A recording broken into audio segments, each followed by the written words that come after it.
and Cassava. Speaking of Cassava, this is my current creep list.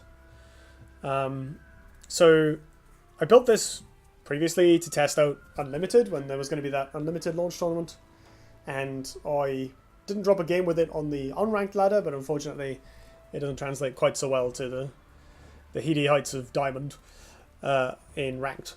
So I think this list can work. I only played a few games with it, and I got a bad matchup, or what felt like a bad matchup in Wanderer Lilith for two of them.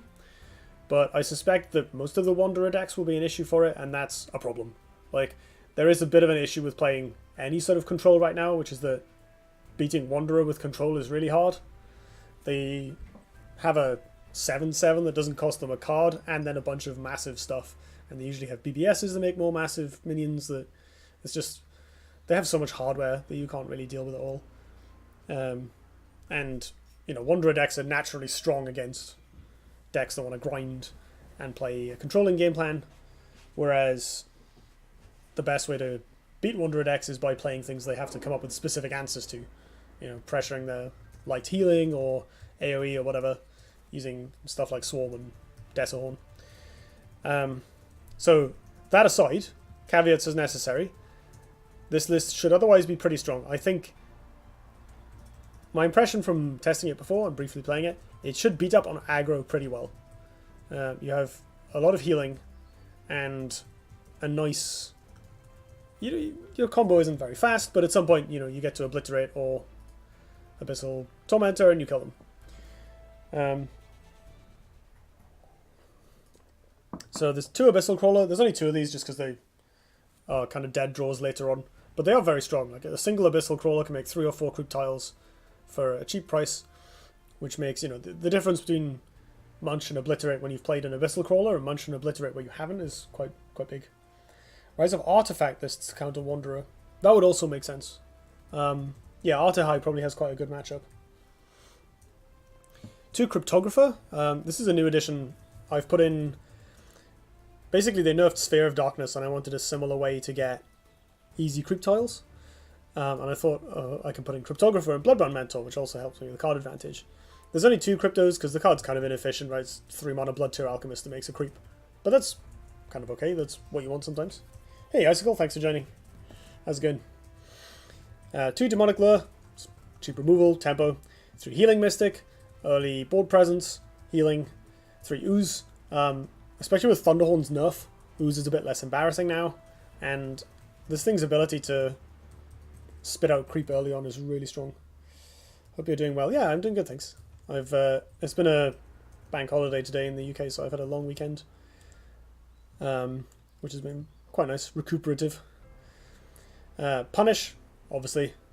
Spectral Blade is also a really key tool for early trades and helps us kill the opponent's kind of early drops without having to lose too much life over it. 23 wins in a row with Wanderer Zerix. That's insane. That's the biggest win streak I've ever seen. Oh,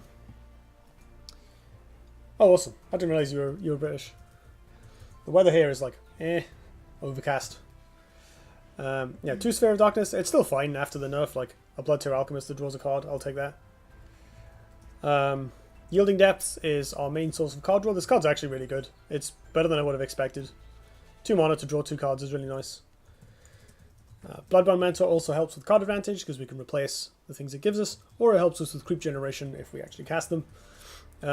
It also effectively makes your Bloodborne spell deal 2 damage, which is actually really useful. Munch, this is very, very important. This card turns out to be key. It's really strong, especially in the late game where you can start eating their large units and healing absurd amounts. I have munched a Diamond Golem before, and healed to full. Yeah, Old Second Wish is a good card. You are not wrong. God, I've forgotten about that. Juggernaut, this is kind of removal bait, I guess, and a nice mid-game piece. Like, if they don't have good removal, you can chuck down one of these and get some pressure. This is an interesting list for sure. Death's Advocate has an aggro creep that runs Azalea. That sounds kind of interesting, actually. I forgot about Ghost Azalea. I never really liked it before, but I've not played like fast creep. I feel like if you want to play an aggressive deck, Obliterate is way too slow. Like usually you die before you play Obliterate, or before you draw it sometimes. But getting to 8 mana is in itself quite difficult. Or sometimes you play it and then against Wanderer decks you play it, it doesn't kill them, and you still have to win afterwards. Desolator, it's got nerfed, but they didn't nerf the most important part of it, which is the fact that it repeatedly deals chip damage and heals you and gums up the board.